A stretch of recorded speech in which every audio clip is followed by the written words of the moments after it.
कुछ लोग इक़्तिदार तक पहुंचते हैं और कुछ लोग इक़्तिदार की तारीफ बदल देते हैं।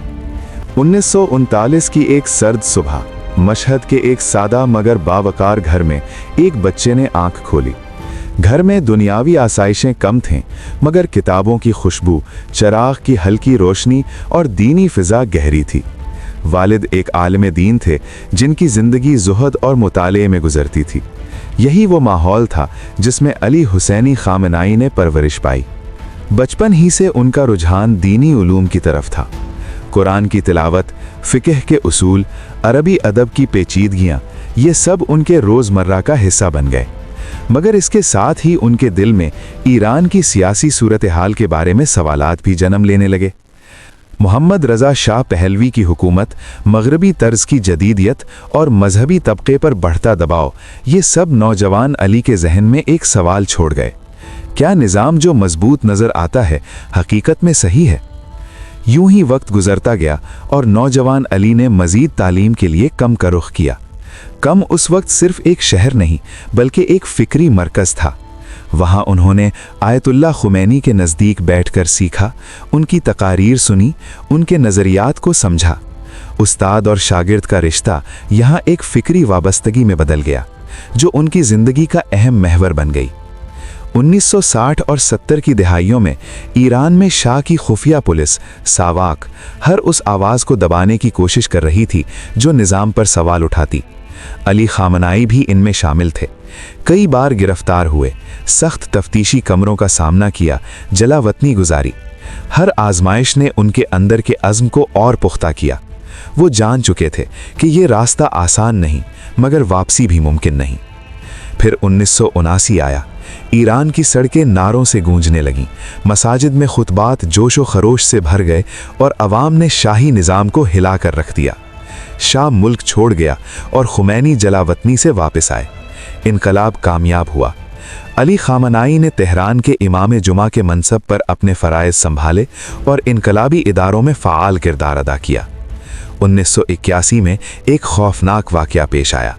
एक खुताब के दौरान धमाका हुआ जिसमें वो शदीद ज़ख्मी हुए और उनका दायां बाजू हमेशा के लिए मुतासिर हो गया। इस हादसे ने उन्हें कमज़ोर नहीं बल्कि एक अलामती ताकत दी। इंसान जब मौत के करीब आता है तो बदल जाता है, और ये वाक़या उनकी शख्सियत को एक नया रुख देता है। इसी साल वो ईरान के सदर मुंतखब हुए। उनका दौरे सदारत ईरान इराक़ जंग के साये में गुजरा। सद्दाम हुसैन की क़यादत में इराक़ ने ईरान पर हमला किया। 8 साल तक जारी रहने वाली ये जंग ईरान के लिए शदीद आजमाइश थी। मईशत तबाह हुई, इंसानी नुकसान हुआ और पाबंदियां सख्त हुईं, मगर रियासती ढांचा बरकरार रहा और खामनाई ने बहरान में रहनुमा की हैसियत से अपने तजुर्बात को संभाला। 1989 में आयतुल्लाह खुमैनी के इंतकाल के बाद ईरान एक फैसला कुन मोड़ पर खड़ा था। मजलिस खुबरगान ने बहस व तमहीज़ के बाद अली खामनाई को सुप्रीम लीडर मुंतखब किया। वो मरजाए तकलीद के दर्जे पर न थे, मगर निज़ाम ने उन्हें कबूल किया। सुप्रीम लीडर के मनसब ने उन्हें वो इख्तियारात दिए जो ईरान में सबसे बाला हैं: मुसल्लह अफवाज की सरबराही, अदलिया की निगरानी, अहम रियासती तकर्रुरियाँ और खारजा पॉलिसी की हतमी सिमत। उनके दौर में ईरान ने सख्त मौक़िफ़ अपनाया, इसराइल और अमरीका को खुलेआम तनकीद का निशाना बनाया और जौहरी प्रोग्राम को कौमी खुदमुख्तारी के लिए बुनियादी मसला करार दिया। 2015 में जौहरी मुआहदा हुआ, मगर चंद साल बाद अमरीका के निकलने से कशीदगी दोबारा बढ़ गई।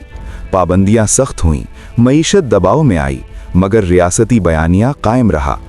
हामियों के नज़दीक उन्होंने इनकलाब को महफूज रखा और निज़ाम को इस्तेहकाम दिया। नाक़िदीन कहते हैं कि सियासी आज़ादियों पर कदगन रही, मगर 3 दहाइयों से ज़ायद अरसे तक ईरान की सियासी सिमत उन्हीं के हाथ में रही। वक्त के साथ उनकी सेहत कमज़ोर होती गई। बढ़ती उम्र, तवील जिम्मेदारियां और मुसलसल दबाव ने उन्हें महदूद कर दिया। सरकारी बयानात हमेशा महतात रहे, मगर करीबी हलकों में उनकी अलालत की खबरें गर्दिश करती रहीं।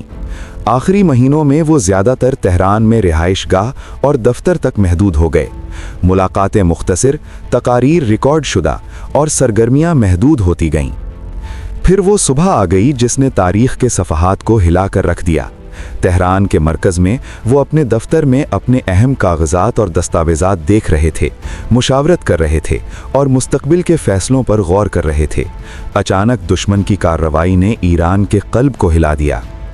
صبح کی پہلی روشنی بھی نہیں تھی کہ مشترکہ فوجی کارروائی نے تہران کے مرکزی قیادت کمپاؤنڈ پر حملہ کیا۔ دھماکوں کی گونج نے پورے شہر کو لرزہ برندام کر دیا۔ جو جسم برسوں سے ایران کی سیاسی فیصلہ سازی کا محور رہا تھا، وہ خاموش ہو گیا۔ وہی شخص جس نے 3 دہائیوں تک اقتدار کو سنبھالا، اپنے دفتر میں شہید ہوا۔ ریاستی نشریات نے اعلان کیا کہ آیت اللہ علی خامنائی نے انقلاب اور عوامی تقدیر کے دفاع میں اپنی جان قربان کی۔ ایران نے 40 روزہ سرکاری سوگ اور 7 دن کی عوامی تعطیلات کا اعلان کیا۔ پاسداران انقلاب نے بھی بیان دیا کہ ان کی شہادت باعزت ہے اور ان کا مشن جاری رہے گا۔ تہران کی سڑکیں اس وقت گونج اٹھیں، لوگ باہر نکل آئے، کچھ آنسو بہا رہے تھے، کچھ خاموشی سے اپنے رہنما کو یاد کر رہے تھے۔ مخالفین اور ناقدین بھی اس لمحے کی سنگینی کو محسوس کر رہے تھے۔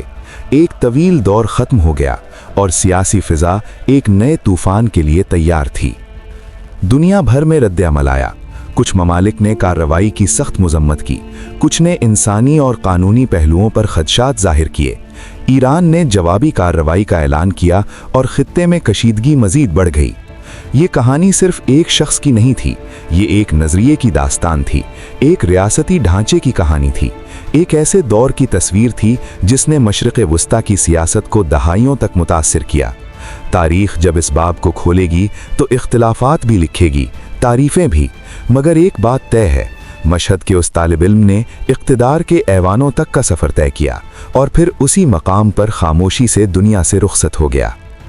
وقت گزر جائے گا، چہرے بدل جائیں گے، مگر کچھ نام تاریخ کے صفحات پر نقش رہتے ہیں، بطور سوال، بطور نشان، بطور سبق۔